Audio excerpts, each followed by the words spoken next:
Okay, YouTubers, this is the Angryprepper. So today's video, like I promised, is going to be a prepper movie critique on Songbird.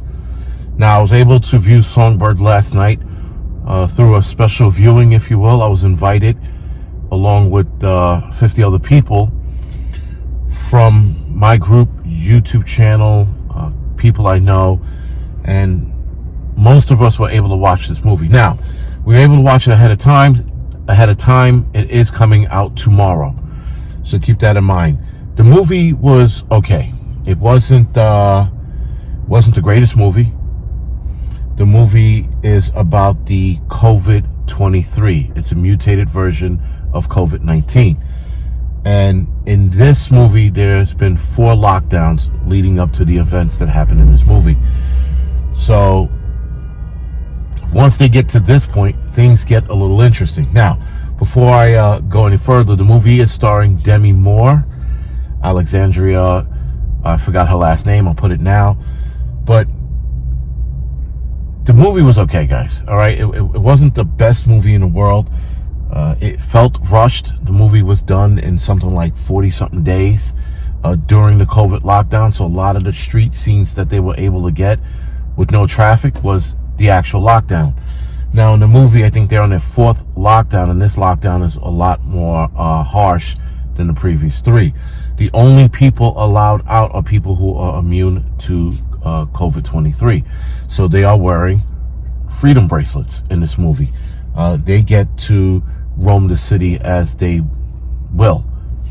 And the storyline goes, the girlfriend's mother gets sick, and the kid, the hero of the movie, if you will, needs freedom passes to get them out of there, out of the building. Because once you become sick, you are now quarantined to your apartment. But people were quarantined in their apartment to begin with. They weren't moving around. They weren't doing anything because COVID was in the air.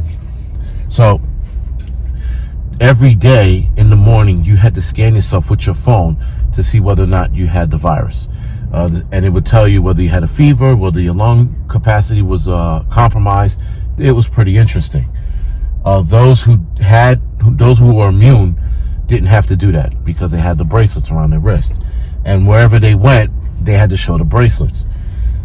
So a couple interesting things in the movies, and as far as the prepper movie critique goes, that's where we were a couple months ago. As far as the lockdown goes, one of the fridges in the movie, which I think was the girlfriend's fridge, they opened it up real quick, and her fridge was stocked with food. And the apartment, the kitchen, looked like it was stocked with food. So that was pretty much where we were.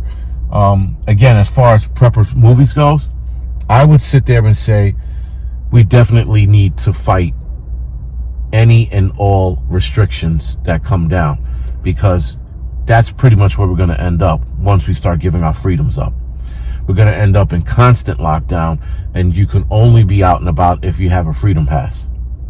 The UK is already talking about that, and so is Australia, and I think New Zealand. The United States floated the idea, but it wasn't shut down, but it was shelved for a later date. So in this movie, sanitation becomes the law enforcement. They are in charge of COVID body removal and or removing you to a camp, if you will. They call it the C-zone in the movie, but in real life, it's a relocation camp, and they put you in this area with everyone else who might be infected or are infected. Again, because they never went over the whole false positive rate, which I wish the movie would have done. But the movie was rushed. There was a lot of things they didn't specify. You'll watch the movie, hopefully Friday, if you guys want.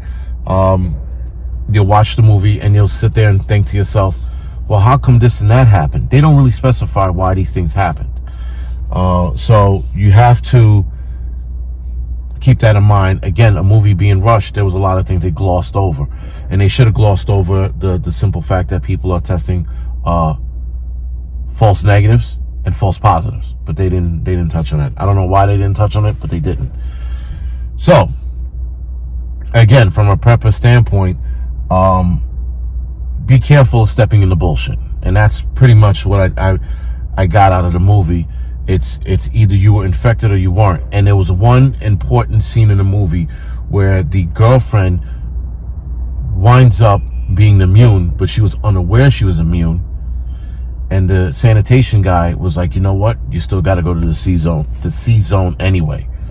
So regardless whether she was immune or not, she was going because the mother was sick. That gave you some kind of implications that the system's not perfect.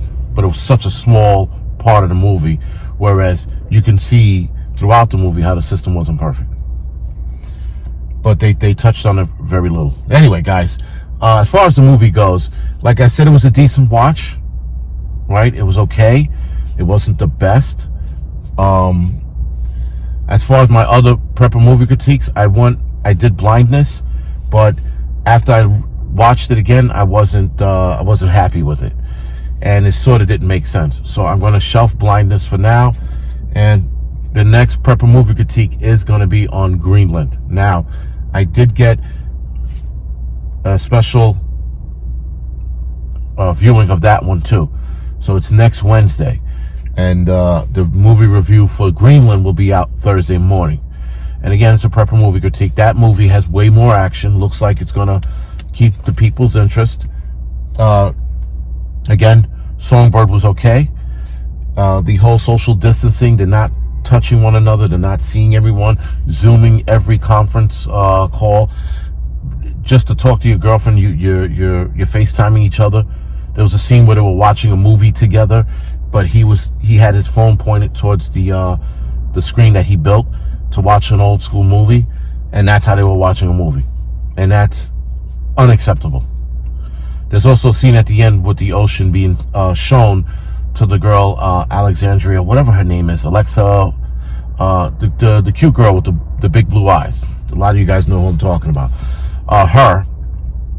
There's a scene where she gets to see the ocean from a drone view, from a guy who's flying a drone. You'll see what that's about in the movie. And she's all happy about seeing the ocean from a drone view. She's getting, oh my God, and she's getting all happy about looking at her computer screen, watching the drone fly over the Pacific Ocean. We cannot end up like those people.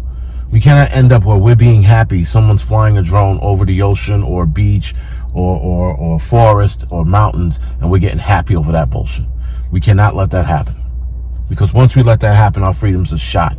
Bad enough, you guys know my stance with the vaccine and how they're forcing this vaccine down our throats. We can't give up the freedom of choice, whether to take the vaccine or not. We cannot give up our freedoms of being Americans and doing what we want to do because of a virus.